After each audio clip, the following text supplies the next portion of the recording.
Joining me now to discuss this is Rabbi Daniel Rabin from Caulfield Shul in Melbourne. Rabbi, thank you for your time, and it's great to see you again. First of all, this letter from rabbis from around Australasia demanding a national royal commission. Why do you think this is such a necessary step in your view? Thank you, Caroline. It's always wonderful to see you, and thank you for all your coverage and really being out there, standing up for the truth and Thank you. Reporting it as it is. Look, I think obviously as rabbis, this is certainly not a political statement whatsoever. It's not a partisan statement.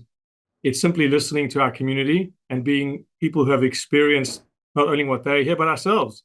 Seeing the vitriol, the hate, the abuse of so-called social justice, but really cloaking behind the scenes, the hate against the Jewish community, and of course, using this term Zionism, which if you look at the majority of the Jewish community here in Melbourne, certainly in Sydney as well, we're a Zionist shul, a Zionist synagogue. And so if you allow people on the street to say all Zionists are terrorists, I'd love to ask these people at the pro-Palestinian or anti-Israel, protests, was it okay what happened, at Bondi Beach if these were Jews who subscribed as Zionists? Because the way they are saying and the way they're demonstrating at these rallies seems to suggest that it's okay. And the hate has been building. We at our shul have received for months and months phone calls saying, Zionist pigs, you're all terrorists, you baby killers.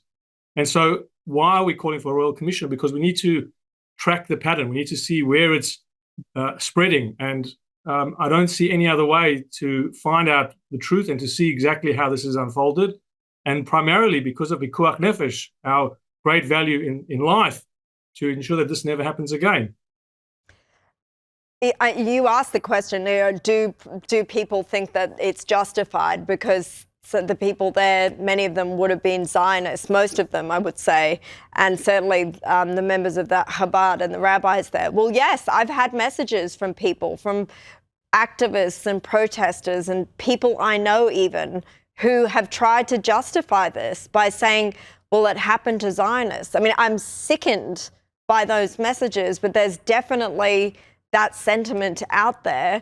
With this letter, there are also calls to ban these hate marches, as they're referred to, and criminalize slogans like death to the IDF, from the river to the sea, Palestine will be free, and globalize the Intifada. Why do you think that those slogans should be banned and that the marches should be stopped?